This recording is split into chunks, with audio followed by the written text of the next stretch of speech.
어린아이와 같은 믿음을 가집시다. 어린아이 같은 믿음을 가집시다. 네, 어린아이와 같은 믿음을 가지는 우리 모두가 되길 소망합니다. 오늘은 어린이날이고요. 또 어린이 주일로 지켰습니다. 그래서 궂은 날씨에도 이 어린아이들이 정말 환하게 웃는 모습을 보니까 제 마음도 너무 기뻤던 것 같습니다. 여러분들도 기쁘셨죠?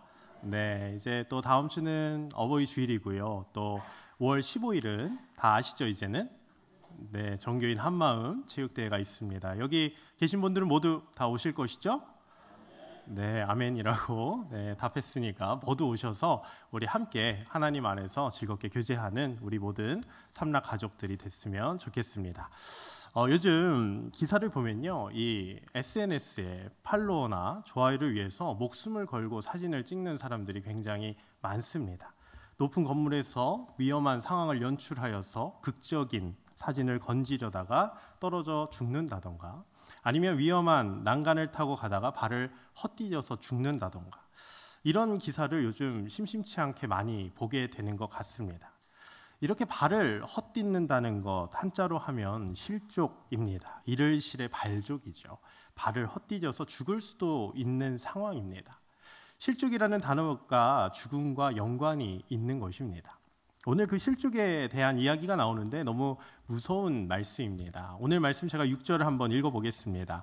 누구든지 나를 믿는 이 작은 자 중 하나를 실족하게 하면 차라리 연자맷돌이 그 목에 달려서 깊은 바다에 빠뜨려지는 것이 나으니라.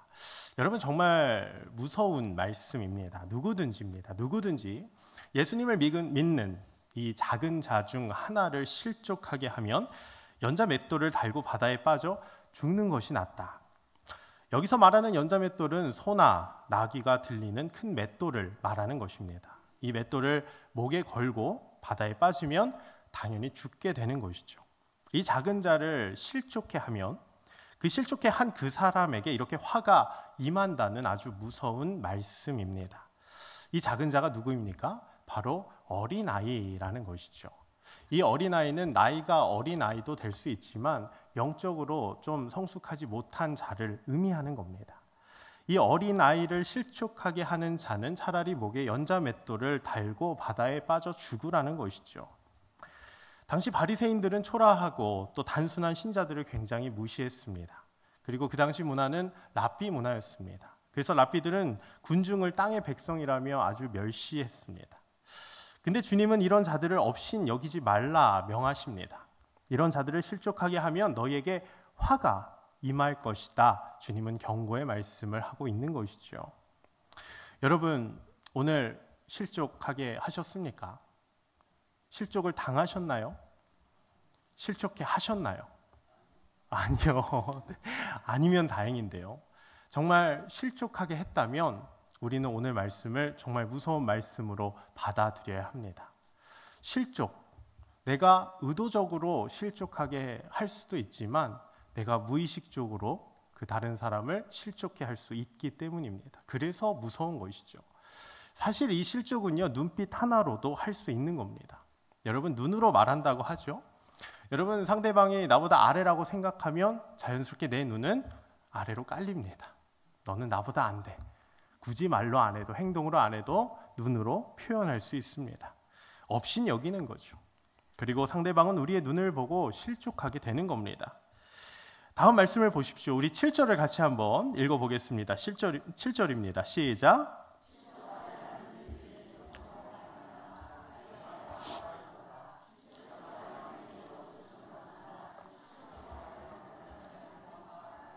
아멘. 실족해 하는 일이 없을 수는 없으나, 참 또 무서운 말이에요. 실족하게 하는 일이 없을 수는 없으나 실족하게 될 때에 화가 임한다. 여러분, 실족 어쩌면 우리의 부족함입니다. 우리의 연약함입니다. 우리가 태평양처럼 마음이 넓으면 그 누구든지 우리는 포용하고 받아줄 것입니다. 근데 우리의 마음이 좁으니까요. 우리의 마음이 옹졸하니까 다른 사람을 못 받아주는 거죠. 그리고 제 경험상 이렇게 태평양 같은 분은 주님밖에 없습니다. 다 우리는 속이 다 좁습니다. 그러니 누군가를 한 번쯤을 실족하게 만든다는 것이죠. 실족하게 만들면 그 상대방을 죽이는 행동입니다. 그 삶을 황폐하게 만드는 거죠. 그 삶을 무너뜨리는 겁니다. 넌 안 돼. 너는 그것밖에 못하니. 왜 그렇게 행동하니? 왜 성격이 그 모양이니? 왜? 굳이 우리는 말로 안 해도 우리의 눈빛으로, 우리의 모든 그런 몸짓으로 누군가를 죽이게 만든다라는 것이죠.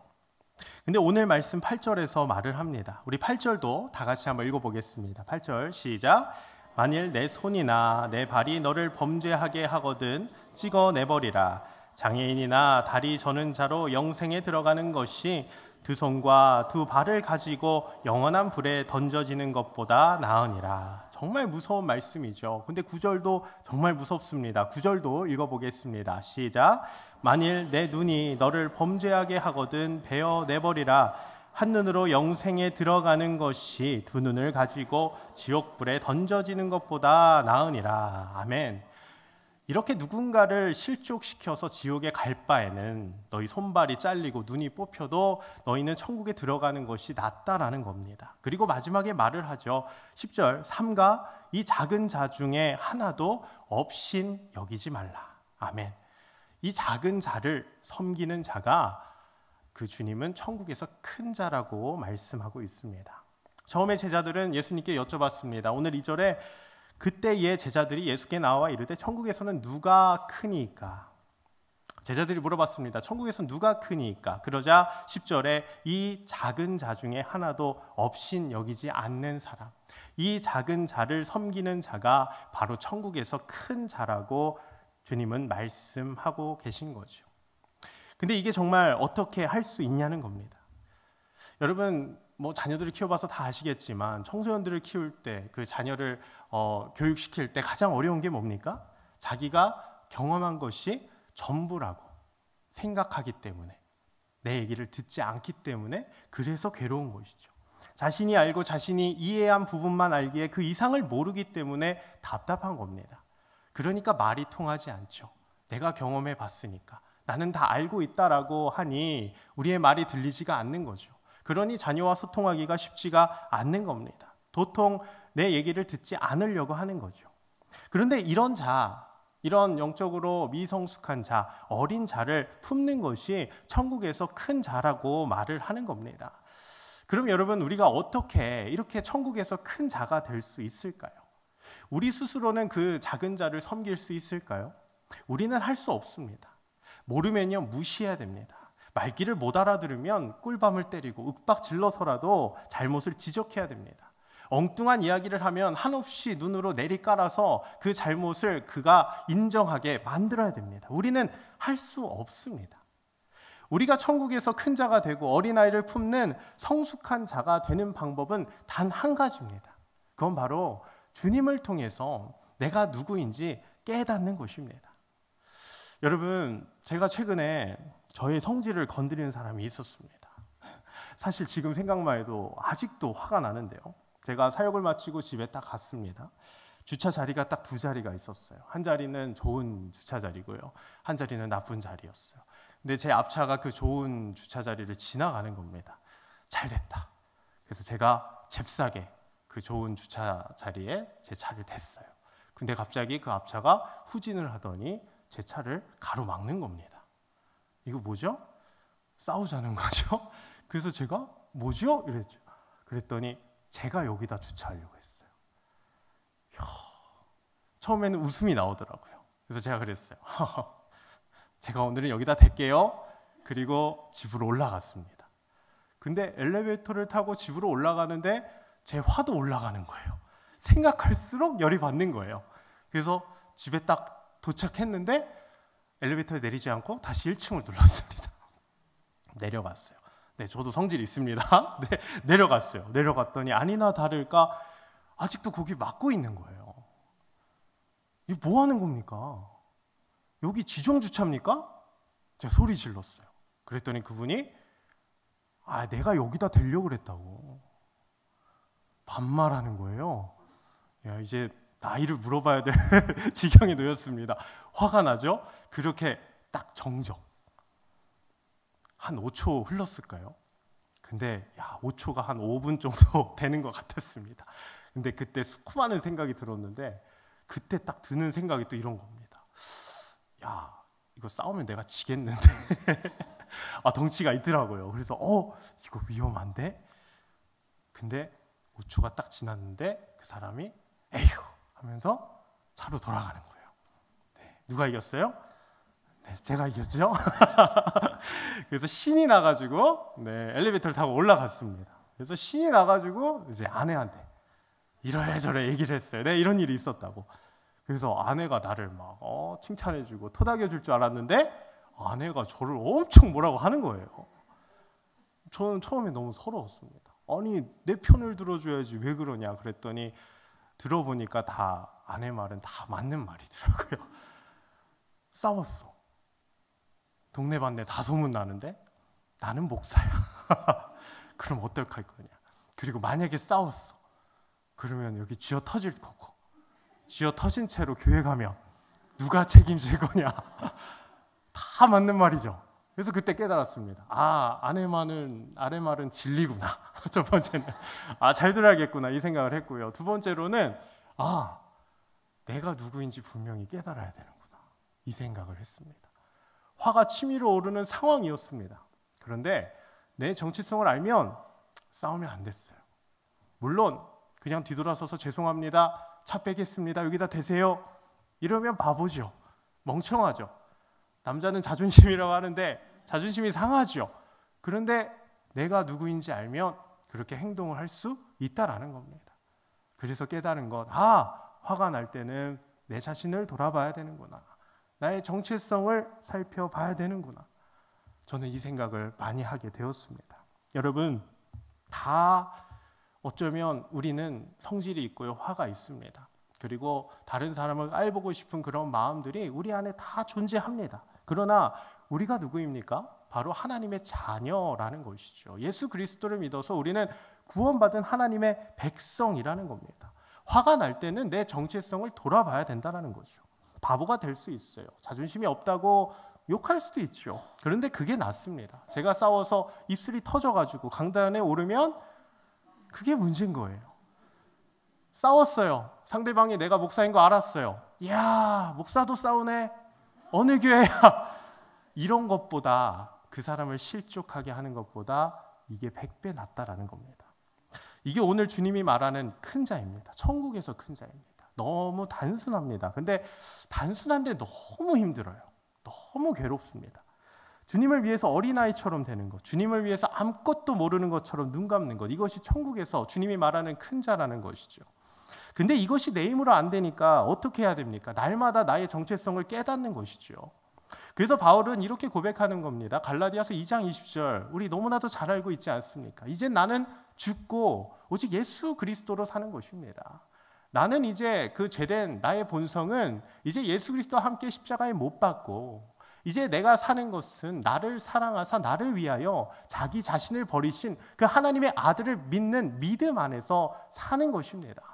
여러분, 이 고백이 우리 모두의 고백이 되길 소망합니다. 주님께 시선을 고정하는 거예요. 이 주님이 나를 위해서 무슨 일을 했는지 안다면 이제 내가 세상 사람들과 다르게 살아갈 수 있는 것이죠. 여러분, 오늘 말씀에서 실제로 눈을 뽑고 손발을 잘라내라는 것이 아닙니다. 아무리 신체의 일부를 잘라도요, 실족게 하는 우리의 죄된 본성은 그대로 남아있기 때문에 아무 소용이 없습니다. 여기서 말하는 건 오직 예수 그리스도라는 겁니다. 그 십자가에 우리의 죄된 본성을 못 박으라는 것이죠. 그리고 예수 그리스도 안에서 이젠 새로운 피조물로서 예수 그리스도와 함께 나는 부활하여 온전히 하나님의 자녀로 살아가라는 겁니다.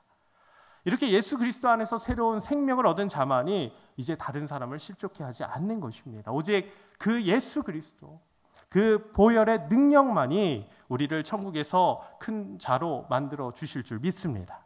이것이 어린아이와 같은 믿음이라는 겁니다. 여러분, 제가 사역을 처음 시작할 때 20대 때 처음 뭣도 모르고 했습니다. 그때 제가 내가 이 한국교회를 바꿔야지 아주 멋지게 내가 포부를 밝히고 시작을 했습니다. 아주 혈기만 있었죠. 근데 딱 일주일 뒤에 겨울수련을 갔습니다. 겨울수련에 어떻게 지나갔는지 모르겠어요. 어떻게든 했어요. 그리고 딱 집에 와서 터덜터덜 집으로 들어가서 침대에 딱 누웠는데 눈물이 한 방울이 쭉 떨어지는 거예요. 그리고 펑펑 울었습니다. 제가 왜 울었을까요? 선생님들이 내 마음을 알아주지 않아서요. 나 열심히 했는데, 나 최선을 다했는데 왜 나를 몰라주지?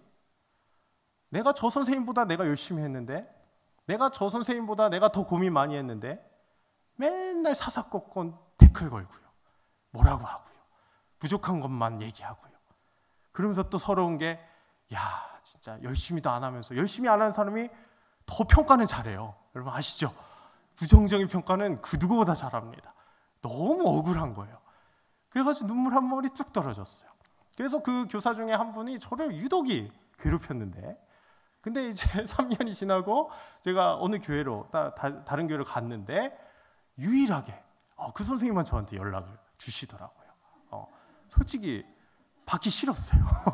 저 아직도 꽁한 게 있어가지고 지금도 생각하면 열받는데, 근데 여러분 그분이 베테랑이었거든요. 근데 제가 이렇게 하소연하는 거 같네요. 근데 여러분 제가 모르잖아요. 모르면 가르쳐줘야 되는 거 아닙니까? 사랑으로 품어줘야 되는 거 아닙니까? 하나하나 차근차근 알려주면 되는 거잖아요. 내 파릇파릇 20대인데요. 제가 배울 게 많고요. 성장할 수 있는데요. 알려줄 수 있죠. 근데 그분은 저를 그렇게 뭐라고 하고, 뭐 좀만 하면 이거 아니라고 그러고. 근데 그분이 나중에 저한테 전화를 하시더라고요. 그래서 감사했다고 하면서 막 그랬는데요. 아무튼 여러분, 우리의 죄된 본성은 이렇습니다. 부족한 것이 보여요. 참 희한하죠. 나도 부족하고 나도 연약한데 다른 사람의 그 잘못이 보인다라는 거죠. 부족함이 더 잘 보인다라는 거예요. 근데 그 잘못된 것, 그 부족한 것들을 우리가 채워주면 참 좋잖아요. 근데 우리가 참, 우리의 죄된 본성은 그것을 용납하지 않는다라는 것입니다. 그렇기 때문에 여러분, 그때 저는 깨달았습니다. 내가 그때 한참 울고 나서 이것이 주님의 마음이겠구나. 이것이 주님의 마음이겠구나. 그래서 그때 깨달았습니다.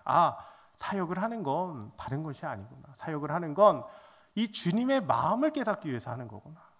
뭐 잘 되고 안 되는 건 주님의 뜻이죠. 주님께 맡기는 것이죠. 그러나 내가 그 사역을 하면서 그 주님의 마음을 조금이나마 깨달아 보는 겁니다. 간접적인 체험인 것이죠. 나만 고생하는 것 같죠. 나만 힘든 것 같아요. 저 사람은 내 마음을 몰라주고 맨날 내가 뒤에서 뼈 빠지게 고생하는데 칭찬은 엄한 사람이 받고요.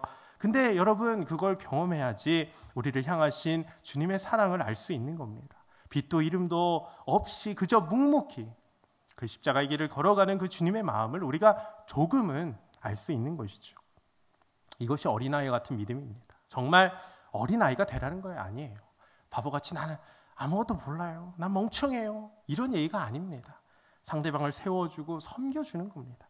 그 사람이 성장할 수 있도록 뒤에서 격려하고 배려해 주는 겁니다. 더 잘 될 수 있도록 뒷받침되어 주는 겁니다. 이것이 오늘 주님이 말하는 천국에서 큰 자이고요. 주님이 말하는 어린아이와 같은 믿음인 것입니다. 근데 이것은 다시 말하지만 우리의 힘으로는 할 수 없습니다. 우리의 시선이 오직 주님께 고정될 때만 할 수 있다라는 겁니다. 여러분, 우리 인간은요 정말 엄청 꼬인 실타래와 같습니다. 무지하게 꼬인 실타래예요. 너무 꼬여서 어디서부터 잘못되었는지 모릅니다. 각자의 상처로 인해서 그것이 상처인지도 모르는 게 우리라는 거죠. 그러니 우리 삶에 무엇이 잘못되어 있는지조차 모릅니다. 내가 지금 왜 이 상황에서 화가 나는지조차 모르는 게 우리예요. 각자의 트라우마로 인해서 엉뚱한 방향으로 생각하고 오해하고 상처받는 것이 우리라는 겁니다. 내가 이렇게 베베 꼬였는데 그러니까 다른 사람을 못 품는 겁니다. 내가 꼬여있지 않으면 다른 사람 품을 수 있어요. 다른 사람의 잘못 눈 감아줄 수 있어요. 근데 내가 먼저 꼬여있으니 다른 사람의 그 가시가 눈에 띄는 겁니다. 여러분, 제가 작년에 뭣도 모르고 이불을 빨고요 건조기에 돌렸어요. 근데 사진 한번 보시겠어요? 제가 어이가 없어서 사진 찍어 왔는데 보세요. 보이세요? 저게 이불입니다, 여러분. 이불이 만두처럼 잘 빚어진 것 같지. 근데 쳐보니까 이불 만두라는 게 있더라고요. 저같이 고생한 사람들이 많더라고요. 그래서 저걸 풀려고 그랬어요. 근데 풀어졌을까요? 안 풀어졌습니다. 아내랑 낑낑대면서 풀었는데 안 됐어요. 근데 겉은 뽀송뽀송한데 안은 다 축축한 거예요. 다 꼬여 있으니까. 그러니까 이게 막 한 30분 동안 했을까요? 안 돼가지고 이불이 다 찢어져도 어떻게든 막 오기가 생기는 거예요. 그래서 아내랑 야 이거 찢어버리자 이러고 했는데 근데 안 되는 거예요. 그래서 느꼈죠. 혼수를 잘해왔구나. 혼수 너무 이불이 안 찔긴 거예요. 안 되는 거예요. 그래서 포기하고 그냥 베란다에 놨습니다. 한 3일 4일 지났을까요? 어땠을까요? 이상한 냄새가 나기 시작합니다. 그 쾌쾌한 쿠쿠만 냄새 있죠? 야 이거 어떡하지? 그래서 그걸 가지고 클린토피아에 갔습니다.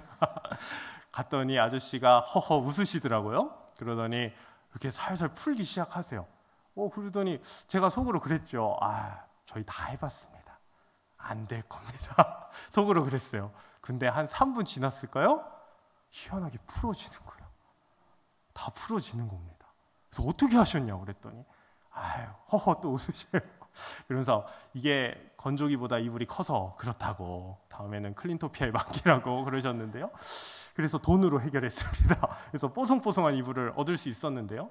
여러분 이렇게 우리의 삶이요 이렇게 베베 꼬여 있습니다. 근데 내가 풀려고 하면요 안 풀려요. 정말 내가 노력을 하는데요 안 풀립니다. 여러분 꼬인 삶 다 풀고 싶으시잖아요. 그리고 몇 번이나 결심하잖아요. 나 이거 바꿔야지. 내가 변화돼야지. 내가 이 가정을 바로 세워야지. 내가 좀 더 잘해야지. 우리 몇 번이나 결심하지 않습니까? 근데 됩니까? 잘 안 됩니다. 베베 꼬여 있어요.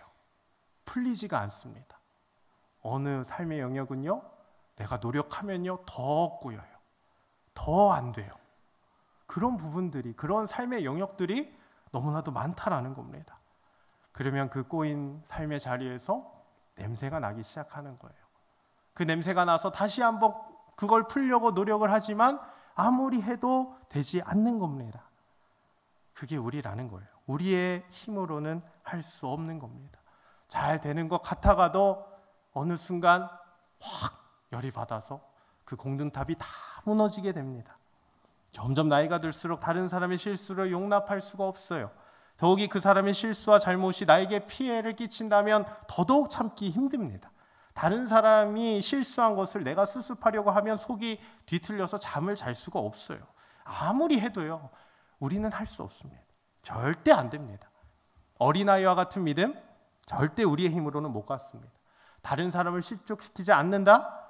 나 실족시키지 말아야지? 절대 안 돼요. 우리의 힘으로는 불가능합니다. 나의 죄된 모습으로는 절대로 천국에서 큰 자가 될 수 없다라는 겁니다. 오직 우리의 시선을 주님께 고정할 때에, 오직 우리의 시선을 그 십자가에 고정시킬 때에, 그 주님과 함께 십자가에 못 박힐 때만 가능한 겁니다. 십자가에 우리의 모든 죄를 못 받고 예수 그리스도와 함께 부활한 자들만이 어린아이와 같은 믿음을 가질 수 있는 겁니다.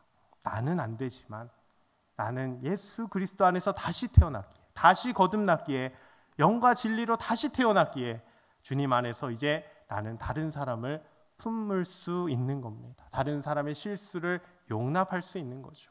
부족한 점을 내가 채워주겠습니다. 주님께 우리의 시선을 고정할 때에 이런 고백과 결단이 나올 수 있다라는 겁니다.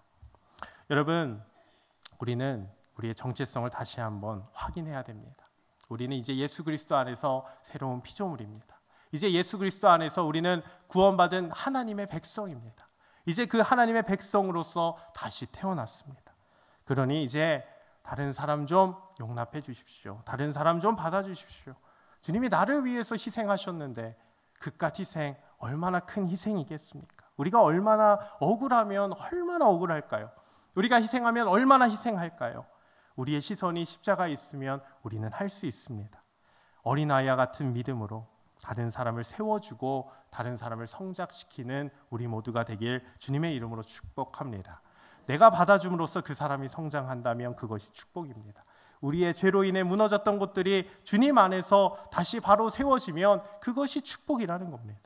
우리의 삶이, 우리의 가정이, 우리의 자녀들이, 우리의 관계들이 모두 주님 안에서 회복될 줄 믿습니다. 그러려면 내가 먼저 천국에서 큰 자가 돼야 됩니다. 너가 먼저 해라. 아닙니다. 내가 먼저 쉽지 않죠. 그러나 주님을 바라보면 할 수 있는 겁니다. 마지막으로 제가 마태복음 18장 1절에서 4절 읽고 설교를 마치도록 하겠습니다. 1절부터 4절 제가 읽어드립니다. 그때 제자들이 예수께 나와 이르되 천국에서는 누가 크나이까? 예수께서 한 어린아이를 불러 그들 가운데 세우시고 이르시되 진실로 너희에게 이르노니 너희가 돌이켜 어린아이들과 같이 되지 아니하면 결탄코 천국에 들어가지 못하리라. 그러므로 누구든지 이 어린아이와 같이 자기를 낮추는 사람이 천국에서 큰 자니라. 아멘.